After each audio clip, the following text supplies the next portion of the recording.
أعوذ بالله من الشيطان الرجيم. بسم الله الرحمن الرحيم. الحمد لله رب العالمين الرحمن الرحيم مالك يوم الدين إياك نعبد وإياك نستعين اهدنا الصراط المستقيم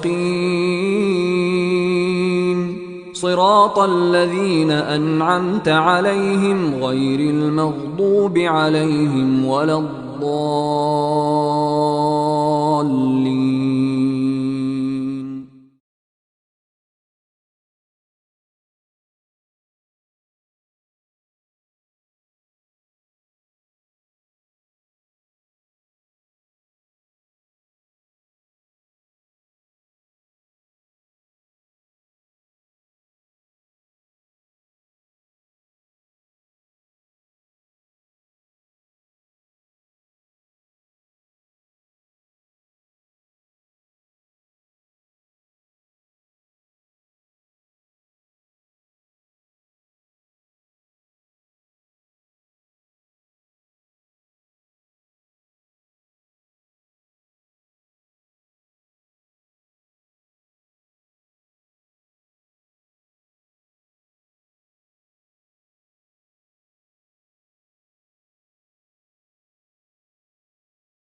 Then to National Bioethics Committee Islamabad, then to the Drug Regulatory Authority of Pakistan. It has to be approved, the protocol. Having said that, then the study was initiated and the COVID arise. Again, protocol has been a slight modification because COVID test was also introduced, and all the study subjects have multiple times of COVID test, antibody test first at the screening, then first induction, then second, and in the end as well. To explain those things, the ICCSBAR, Dr. Naghma Hashmi, who is the technical lead in conducting of that research, and we are thankful from this. We know that institution mostly from HEJ Institute, from the Karachi. So she is among with us, and she like to present how the study was conducted and what are the results for us. So I like to ask Dr. Naghma Hashmi to present the result. Thanks a lot. Can we have the presentation on the screen?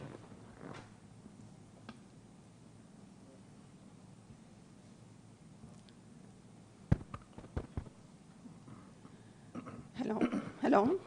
Yes.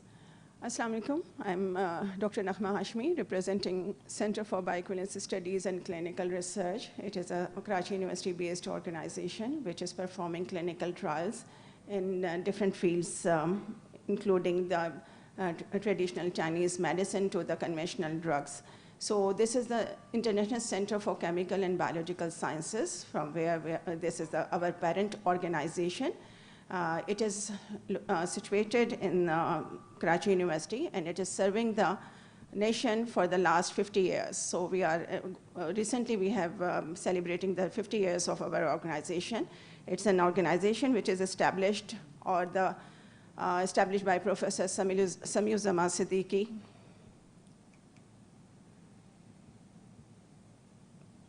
in 1969, and after that, a very small organization named as HEJ Research Institute of Chemistry, and after that, we have established ICCBS, that is International Center for Chemical and Biological Sciences.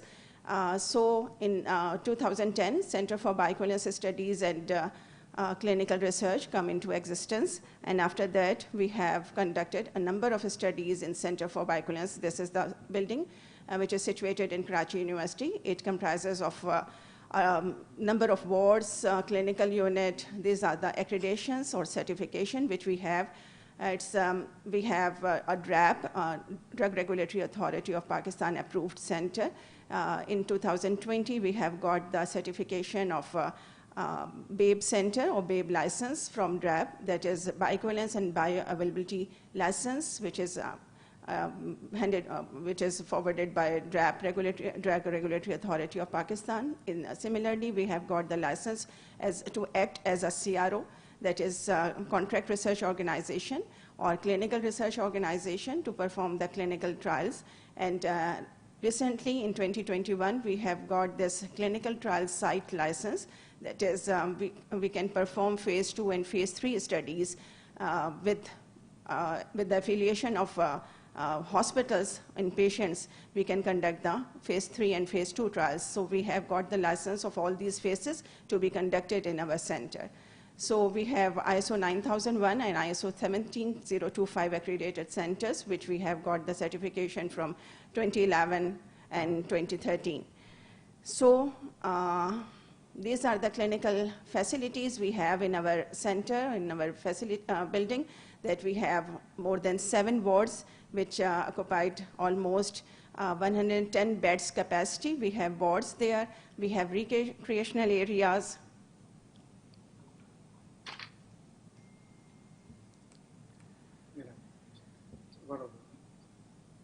We have recreational areas. It's not directing this there.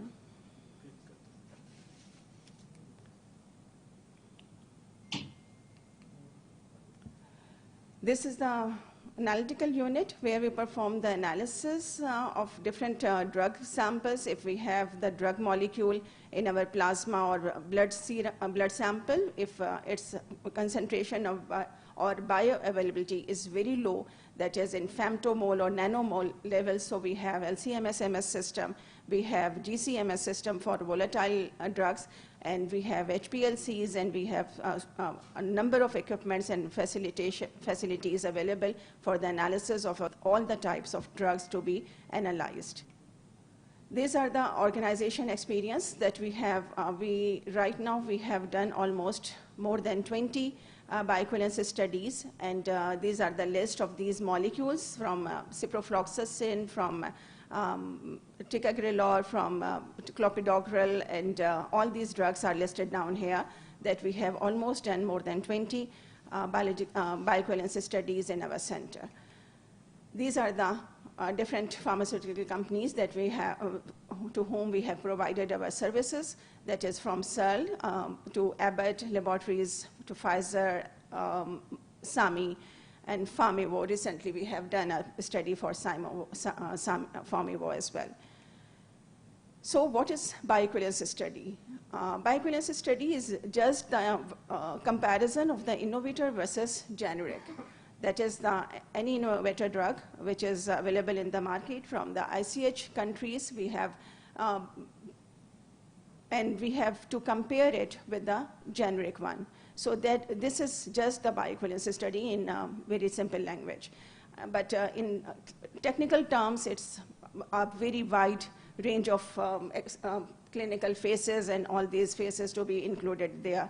So these are the bioequivalence study in which we have to compare the innovator drug with the reference with the generic drug, and we have a number of different parameters which is have to be compared in order to achieve the bioequivalence. So these are the particle size of the drug, formulation, manufacturing sites. All these things have to be considered, and in case of the bioequivalency to be achieved. So there is some difference, and that difference is analyzed through bioequivalence studies, that is either they are equivalent or not. These are the different key measurements that we have to perform. After these, all these analysis, we have come across with the statistical calculation, and in statistical calculation, when we compare the test drug with the innovator one, so we have come across with these parameters, that is AUC, that is area under the curve. If a drug is administered in a body, so it is eliminated in this manner that it's first reach a maximum concentration, that is the Cmax, at a specified time, which is represented by Tmax, and it's then eliminated from the body. So it's a curve that is represented like that, and we can conclude it as a area under the curve.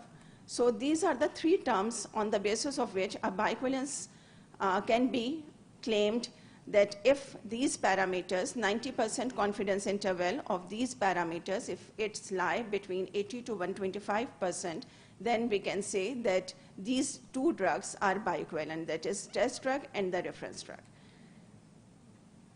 So these are the specific criteria for the bioequivalency to be established.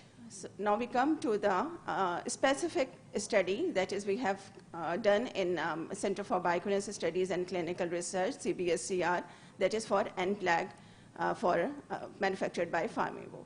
This is the study title or study design: a single center, crossover design, single dose, 2-period randomized open label bioequivalence study of NPLAG, 90 milligram tablet, and it is compared with the Brilinta 90 milligram, same strength tablet and the same formulation.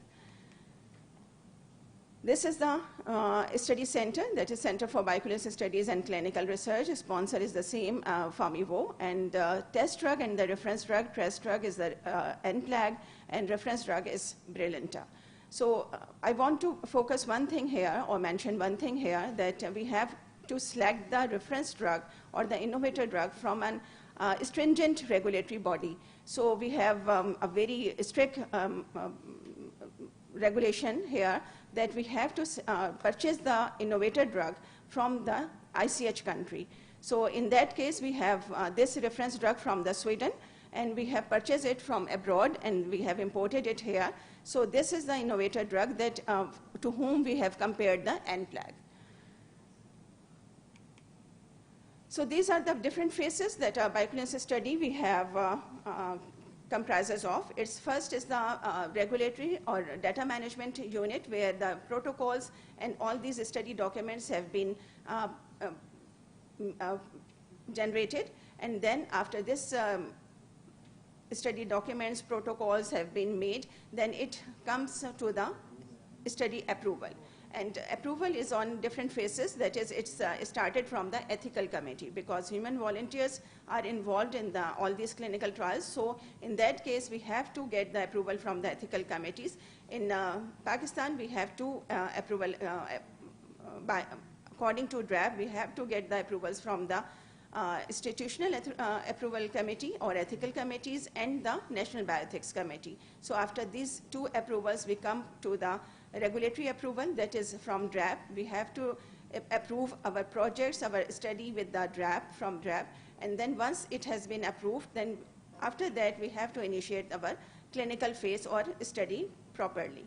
So in clinical phase, we have three phases. It comprises of three phases, that is a screening phase. Then the second phase is the check-in phase or the study phase, which is comprises of period 1 and period 2. Means it is a crossover design. So in that design, we have to give the volunteers or the subjects or healthy volunteers to the same molecule or the same drug in crossover design. That is, in first period or first week, we have to give them the NPLAG, and in second week or second period, we have to administer the Brilinta in the same population, because we have to compare the study or compare the results or data in the same population. So after that clinical phase, we have done the analytical phase, that is analysis of these drugs in the biological samples. We have collected the blood samples from these volunteers in our clinical phase, and after this clinical phase, we have analyzed these drugs in our biological sample, which is collected from the volunteer. Phases of the biological phase, and it comprises from the method development, method validation, and then analysis of the biological samples. So all these parameters have been done in the same center, that is analytical phase, clinical phase. We have all these facility available in the under the same roof. Then after this, the result has been generated in terms of concentrations of the drug. Concentration time profile, according to that, we have do the statistical phase, and after that statistical phase, we have data compilation, data analysis, and after in the end, we have report compilation or report writing.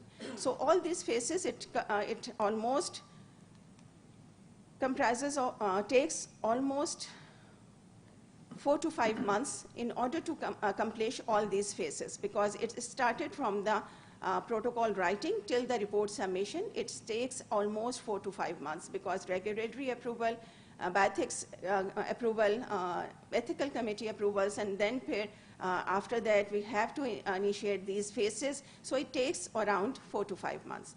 After that,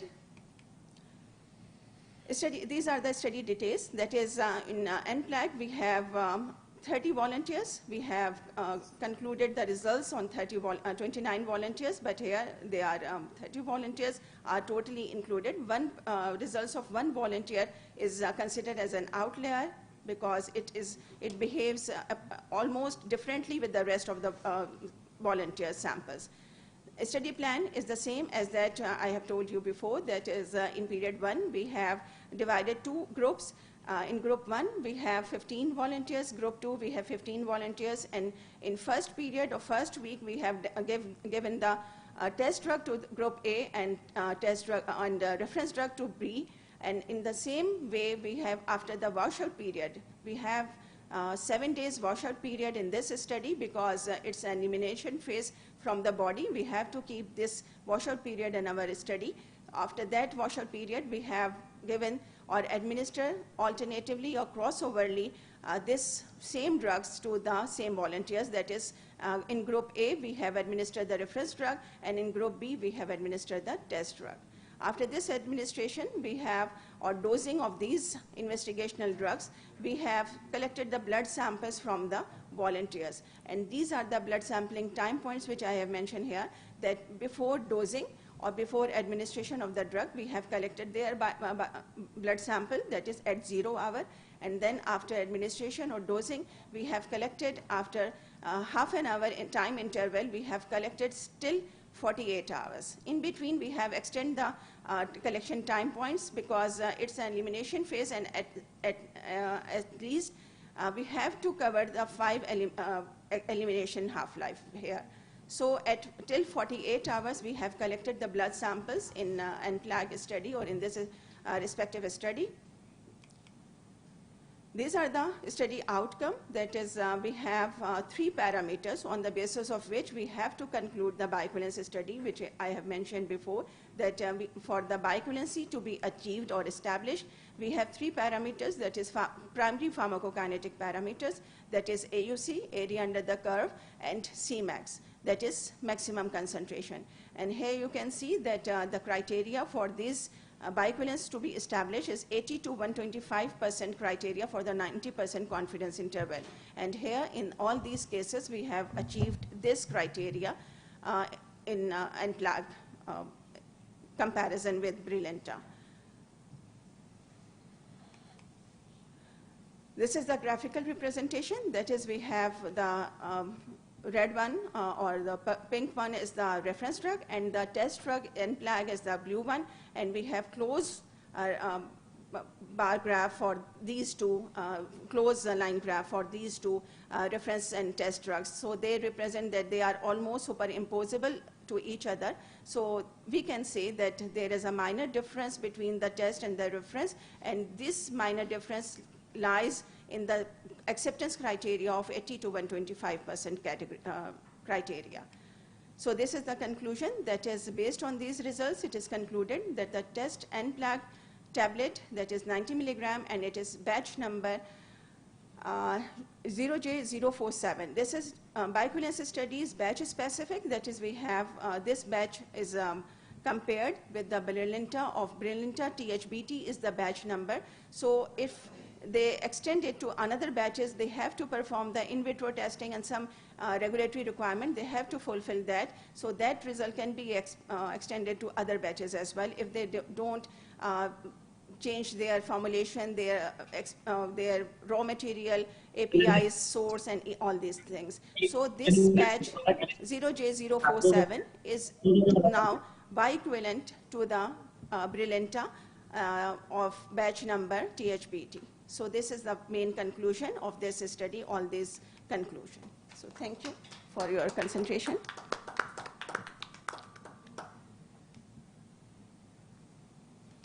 Thanks a lot, Professor Naghma Hashmi.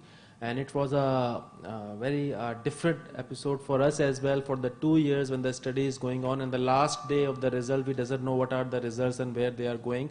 And just to highlight, a generic is approved based on some of the parameters which are not more stringent when we say a product is bioequivalent. And it's very heartening to say that one of the third-party endorsements with the international standard, we can say that the NPLAG is now bioequivalent to the innovator and the branded product as well, with the cost effectiveness which we can have with the generic medicine. To now for the next part, as well as some input from the panel of experts, I like to hand over mic to Dr. Fawad Farooq. Dr. Fawad Farooq, National Institute of Cardiovascular Disease. Sir, over to you for the comments about the study as well as proceeding the debate section.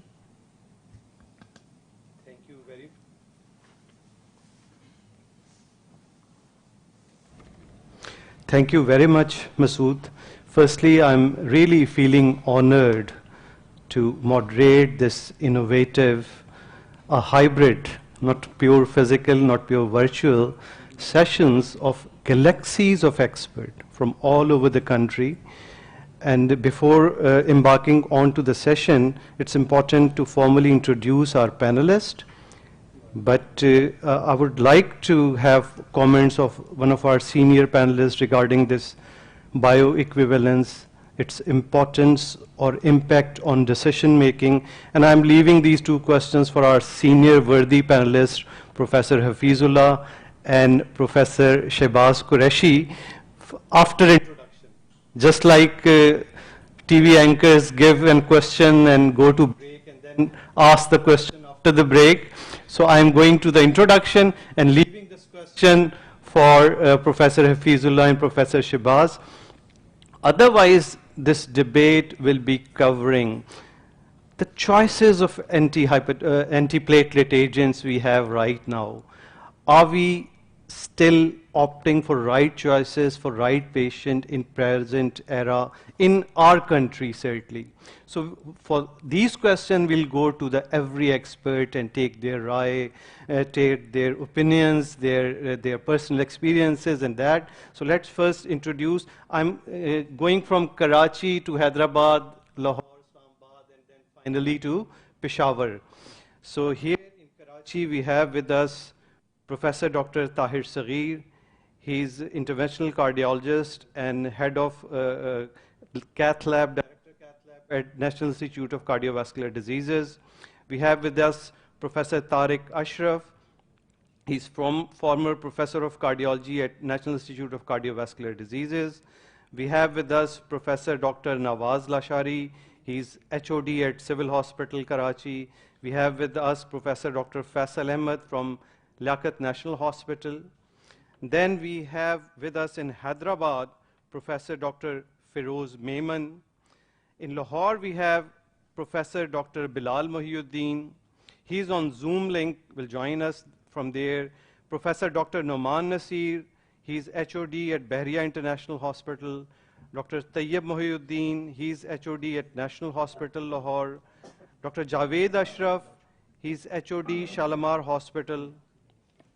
Then we have in Islamabad with us Professor Dr. Shehbaz Qureshi, Dr. Akhtar Ali Bandesha, HOD PIMS, Dr. Asad Akbar Khan, he's from Shifa International Hospital, Dr. Asad Ali Salim, he will join us from the Zoom link. And then we have in Peshawar, and all the Peshawar people will join us from the Zoom link. They're very much, I think, afraid of that COVID situation. More protective, more safe. Professor Hafizullah, former Vice Chancellor, Khyber Teaching Hospital. Professor Amber Ashraf, she's HOD of KTH, Khyber Teaching Hospital. Dr. Ahmed Fawad, Director Cath Lab, Northwest Hospital. And Dr. Asghar Khan, Chairman Cardiology, HMC. Now after this detail, in a brief introduction, but it took time because we have a number of panelists, and it will be challenging to provide appropriate opportunity to every panelist to speak on the subject. But let's first move on to Professor Hafizullah regarding importance of bioequivalence, and is it going to impact our decisions or not? Yes, over to Professor Hafizullah, Peshawar. Bismillahir Rahmanir Rahim.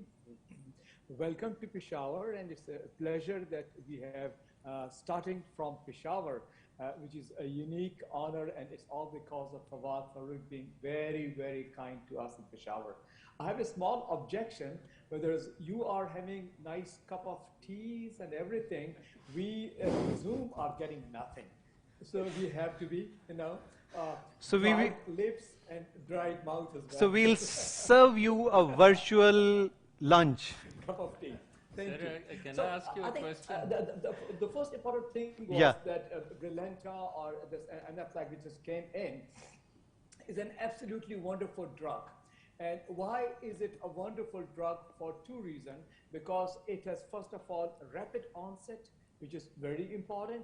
And more than that, it has got a greater inhibitory effect. So for these two reasons, it became a very good choice, especially for acute coronary syndrome. So when this drug we have to use in our clinical settings by the name of Anaphylactic, so we have to be absolutely sure that this is as good as the data that has been done with studies like Plato, with STEMI, with Twilight. So all those studies were done on Brilinta. So when we say this drug is very good in this setting, like in acute MI or in ACS, whether we treat it medically, PCI or Kaddish, so then we have to be sure that we are talking about the same animal.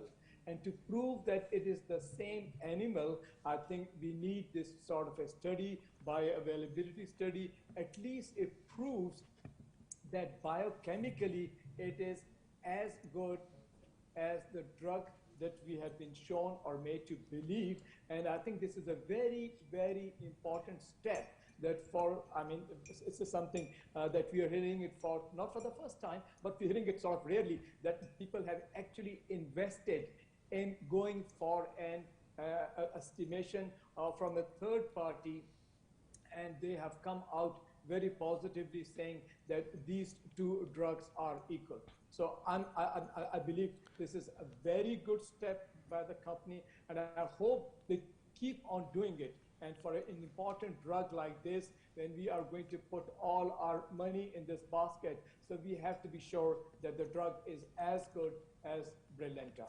Thank you, Professor Hafizullah, for a nice comment. I'm just going to Professor Shahbaz Qureshi for his comment regarding the importance of bioequivalence and its impact on clinical decision making, and certainly in using that particular drug in our clinical practices. Yes, over to Professor Shahbaz Qureshi. We can't hear Professor Shahbaz. Talk about it because we have been in the battlefield for a long time, and we have understood and we have seen all these different conditions. I remember when Loplat or clopidogrel by Farmivo came into Pakistan, they once again tried to study it vis-a-vis the original clopidogrel to see if the clinical efficacy is the same in it or not. The importance of bioequivalence, as I feel it, is because when we are talking about acute coronary syndrome, we are talking about a very serious condition. And when we're talking about the efficacy of drugs in such a situation and the side effects of bleeding, major bleeding with the drug, we are once again considering an important aspect of the treatment of acute coronary syndrome. And therefore, if you have a drug which is not of the same efficacy as the original one which has been shown in the different trials like Plateau, like Twilight, and all the other trials where after it has been used in acute myocardial infarction, after thrombolytic therapy, in all these different conditions, when it has shown its efficacy, we need to see the same thing in in the drugs which have been started in Pakistan in the generic form. And therefore, I think that underlines the importance of bioequivalence, that it should have the same efficacy as the original drug, and therefore, it is extremely important when we are treating a condition like acute coronary syndrome. And I'm sure that all my colleagues and the senior panelists who are sitting here would agree with me that when we talk about drugs like ticagrelor and the drugs which have been manufactured in Pakistan, we need to be confident about it. I was talking to Professor Akhtar Bandeshah as to whether he has started using the drug or not. And immediately what he said was that before I was not confident that the efficacy is the same. Because once you treat a person with an acute coronary syndrome, you put in a drug-eluting stent and you're not sure that what you are going to give as an antiplatelet, because that is extremely important. The side effects or the all-cause mortality, myocardial infarction, or stroke which can occur in these patients has to be seen, and therefore the drug has to be effective. And then with the minimal side effects, like for example, a major bleeding, and that is what has been shown in the different studies which have been done with the original ticagrelor, that the side effects or the trade-off with the bleeding is much less or is acceptable. Let us put it this way, it is acceptable, but still we have to be very careful as to try to evaluate, because even those who have a bleeding in our patients with acute coronary syndrome, their outcome is much worse than in those who do not have bleeding. So these are the things that which we have to consider when we are treating our patients with an acute coronary syndrome. Now the other point which I think as a point of discussion which I would like the others to take up also is whether the drug is just as effective in our population or not. You see, because there is what is known as the Eastern paradox. And this is what has been seen in the Far East, that the drug has caused a lot of bleeding or an increased incidence of bleeding in those patients when it was used in the Far East. And that is what has been labeled as the Eastern paradox. And I think it will be also, apart from having a bioequivalent study, it will also be important to have, even if we have an observational study, to see if the side effects or the acceptance of the drug is the same as in the Western population. And I think this is a point of discussion that we should take up. Thank you. Thank you, Professor Shahbaz, for a very nice, comprehensive comments. And I personally, you have set a stage for discussion in a way that given us 3-4 points to embark on for sake of discussion. I personally also thinking of that particular point, but we are lucky to have a panel out of which some of us may be using these drugs even prior to this bioequivalence. We take their opinion. I personally, since working in a public sector institute, we still haven't been embarked on ticagrelor as compared to the clopidogrel, but we have these few questions that in spite of all that which is being shown in the data regarding superiority of ticagrelor over the clopidogrel, why people aren't using it? If someone is using, what are their experiences? Since Dr. Faisal Ahmed want to say something in our previous discussion. So I'll ask this question directly to Dr. Faisal Ahmed regarding that what's the status of usage of ticagrelor? Is he using, and what his personal experience regarding this drug is? Dr. Faisal Ahmed from Karachi. Assalamu alaikum. And actually, the fact is that we did a study, an observational study in Liaquat National Hospital. Because of COVID and other factors, perhaps it was not that widely disseminated. But we actually did a real-world study in Pakistan, the first of its kind. What we did was we had 320 continuous patients of acute coronary syndrome. Most of them, 90% of them, were primary angioplasties, and we recruited them over 12 continuous months. 0.3% had acute stent thrombosis, which means IST less than 24 hours. 0.6% had subacute within 1 month, and 0.3% had late stent thrombosis, 1 to 6 months. There were total 1.2 stent thromboses which needed fixing. There were 3.7% deaths due to all-cause mortality, 1.3% bleeding, but no major bleeding. And these are 320 patients. I'll probably get an opportunity to discuss this trial in detail, perhaps in the future, and we'll tell you what the demographics were.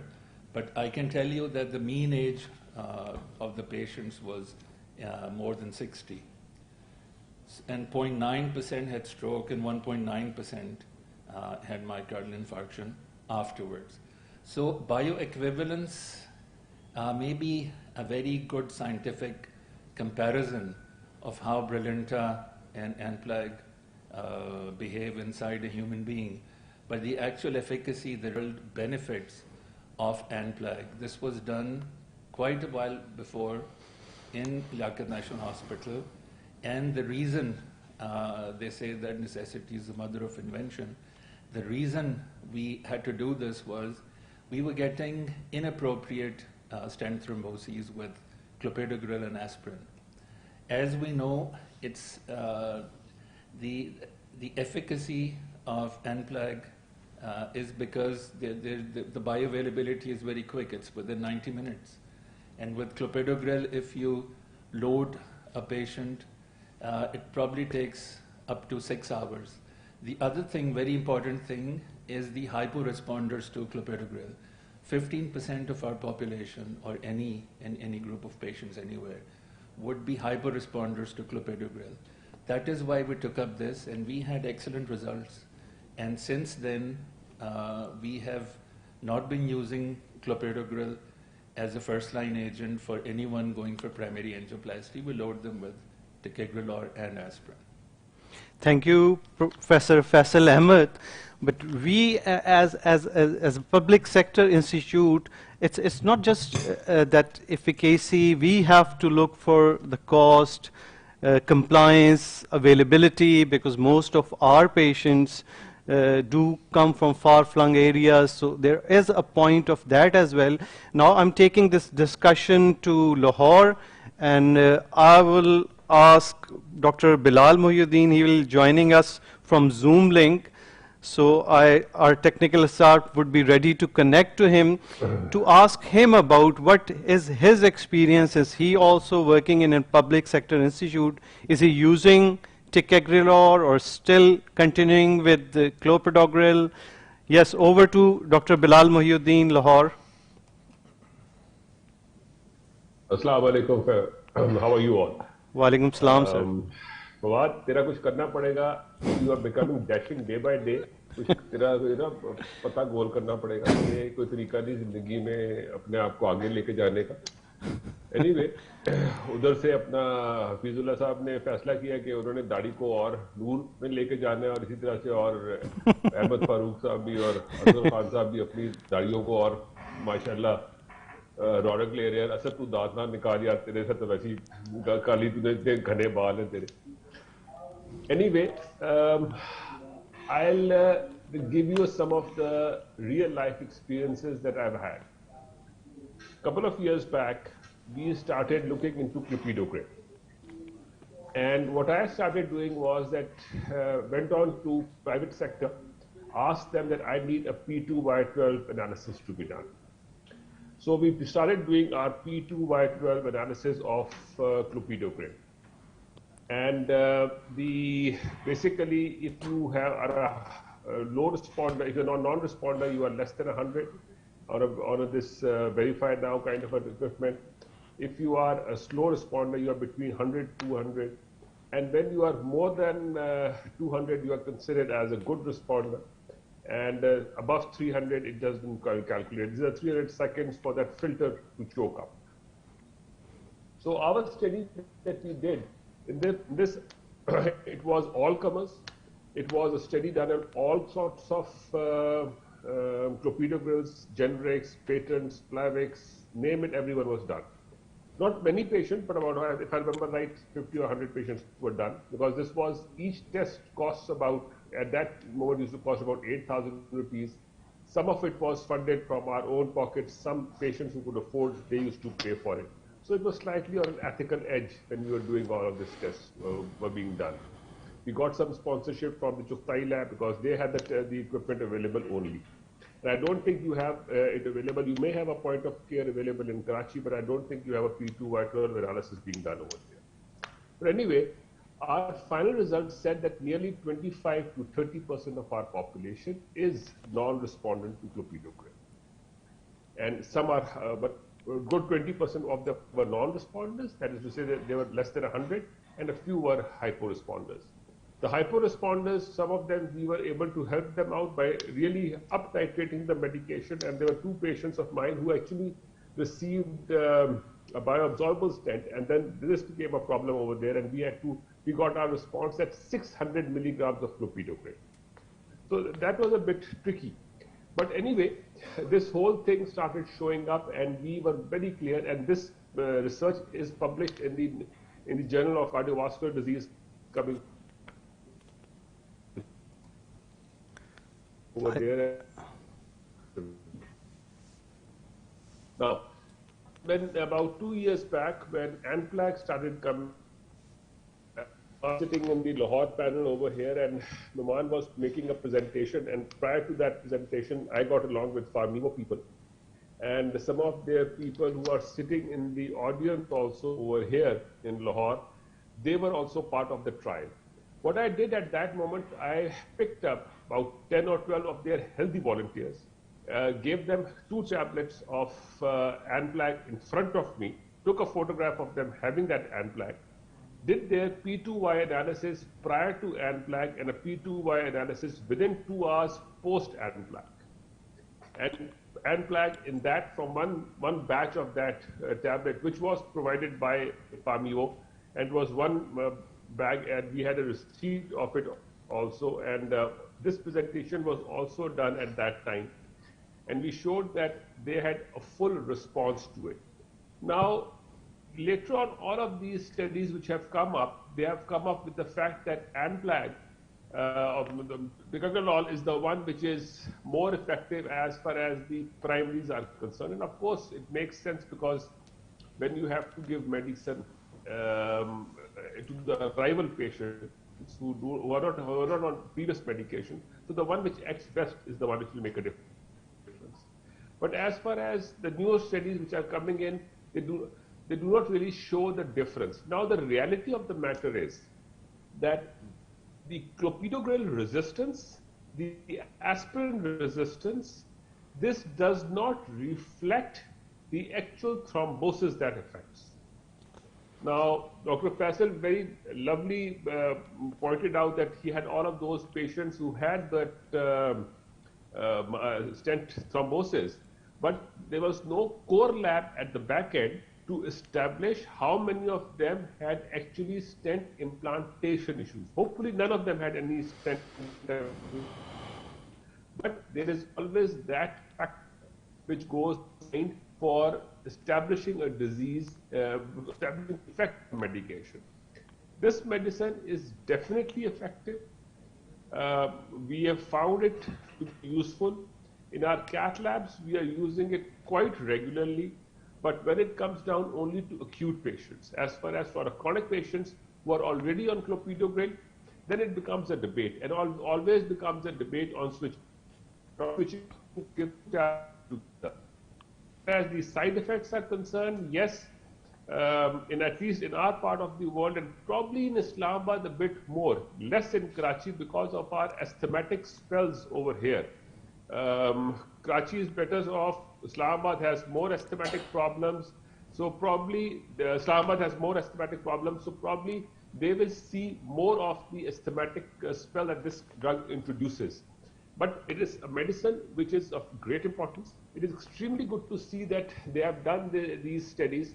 But as the presenter, she very kindly, correctly presented in her last slides, when she said that this is the study done on a specific batch. This is the study done with certain conditions that the medicine keeps on coming in from the same resource and from the same thing. You see, all medicines have incipients. And Punjab Institute of Cardiology became a big victim when we had, and you got my story that I was talking about, that basically we became a victim. Sir, Dr. Bilal, if you don't mind, sir, we have to go to the other panelist as well. If you just conclude, sir. I just conclude by saying the medicine is perfect so long as the ethical practice of production are followed to the letter. Thank you very much, Bilal, and your discussion has given us 2-3 more questions as well for sake of discussion. But one of our guests is sitting in Hyderabad, Professor Feroz Memon, who's mostly related with non-interventionalist patients. He do most of the clinical practices as a clinical cardiologist, or do intervention as well. But I would like to know his comments on use of ticagrelor as comparable to clopidogrel. Professor?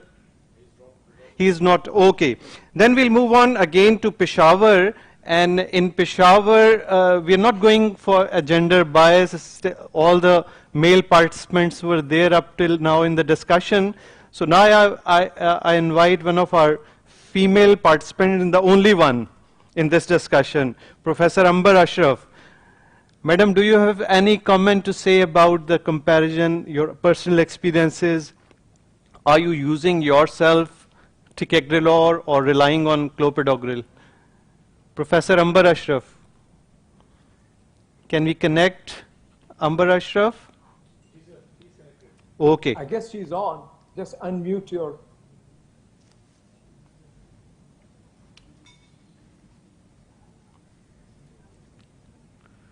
Ji, speak, Dr. Amber. If you're having any problems, we can, because we have a number of experts with us, we can come to, yes, she's there. Yes, Dr. Amber.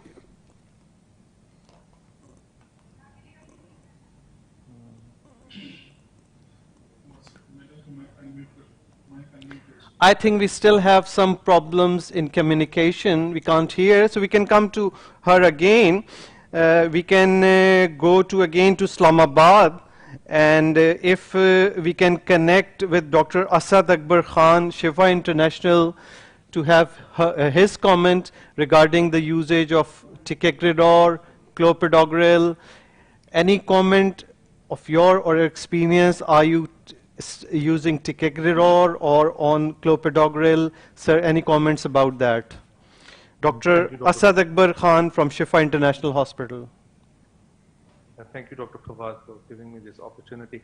So I came to Pakistan in August 2019, and up till then I was at Sinai, which was the primary center for the Twilight study.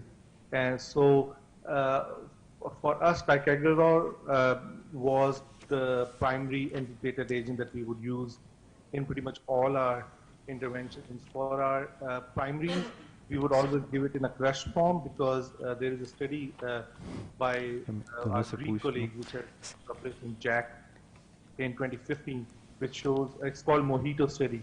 And what they did was they compared crushed ticagrelor 180 with giving them in stable form. And what they showed was that crushed ticagrelor is even quicker than the regular ticagrelor loading for inhibiting platelets. So I think regular ticagrelor covers about 99% of your platelets within an hour. And if you give it in crushed form, even through an NG, it's even quicker than that. I think in about half an hour, you're expecting, you should expect to see about 98% platelet inhibition. So obviously it was Brilinta that we were using. Twilight study was not for primaries, it was for complex PCIs, and we used it there as well. And obviously ticagrelor had no issues in terms of stent thrombosis and stuff when compared other agents with similar efficacy like Plavix or Pressogil. Lastly, I think since I've come to Pakistan, obviously the issue is cost, and even in private sector cost is an issue because not comes through the door in private hospital can afford something which is this expensive. But obviously, I wasn't aware, and obviously this data of bioequivalence came much later, but I did start using Vital